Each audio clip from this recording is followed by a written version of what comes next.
भवति सुन्दरमेकदन्तम्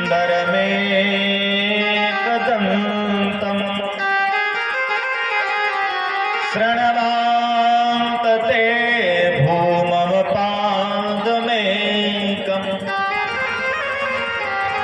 वेदों में भगवान को इसलिए अजन्मा कहा गया है कि वे भगवान जो नारायण है वो कभी जन्म नहीं लेते, अवतार उनका होता है कि जन्म लेना कहा। वेदों में भगवान को अवतार का स्वरूप दिखाया गया है, जन्म का स्वरूप नहीं बताया गया, इसलिए वेदों में भगवान को अजन्मा कहा गया। और भागवत में रामचरितमानस में तो कौशल्या के गर्भ में भगवान आए, अवतरित हुए गर्भ में, या देवकी के तो गर्भ में आए भगवान, क्योंकि वसुदेव देवकी मां यशोदा कौशल्या इन्होंने पूर्व जन्म में भगवान कितनी सतत भक्ति की है कि दूसरे जन्म में इनके गर्भ में भगवान को आना।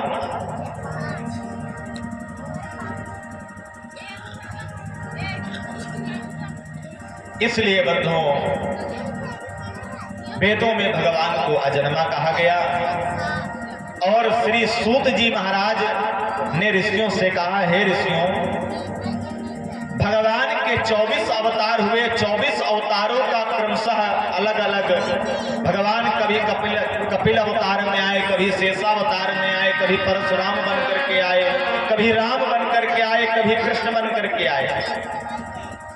सूत जी ने यह भी कहा भगवान के 24 अवतार हैं, लेकिन 24 अवतारों में 2 ही अवतार श्रेष्ठ हैं, एक रामावतार और एक कृष्णावतार, क्योंकि राम कृष्ण 2 एक हैं, अंतर नहीं निमेष, इनके नयन गंभीर हैं, उनके चपल राम कृष्ण 2 एक है, अंतर नहीं निमेष, इनके नयन गंभीर हैं, उनके चपल विशेष। भगवान श्री राम जी के अंदर तो उनके जीवन में गंभीरता है, मर्यादा के तहत उन्होंने लीलाएं की, लेकिन भगवान कृष्ण ने संसार को बताने के लिए, दिखाने के लिए भगवान भागवत कथा में आगे लीला आएगी, आप उसको स्वागत करेंगे। भगवान कृष्ण के जीवन में चंचलता है, भगवान राम के जीवन में चंचलता नहीं है, गंभीरता है।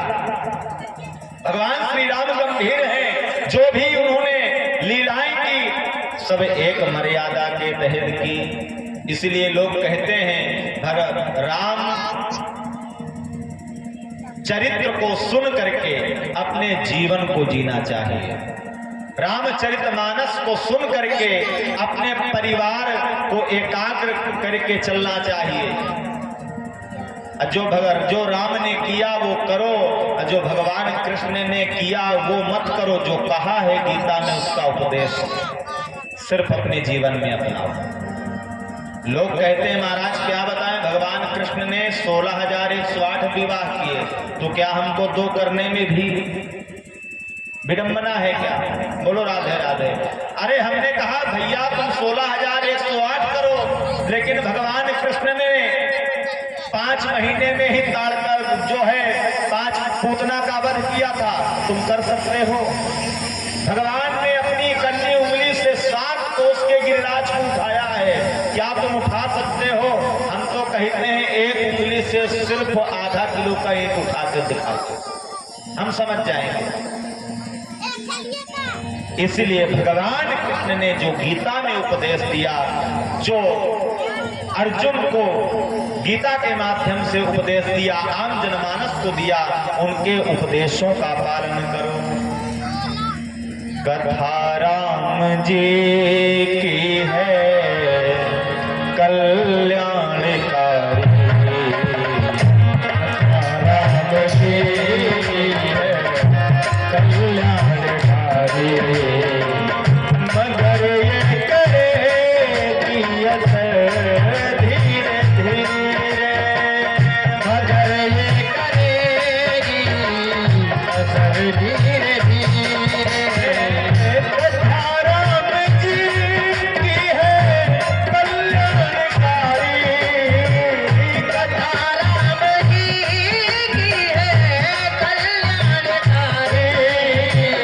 मगर वे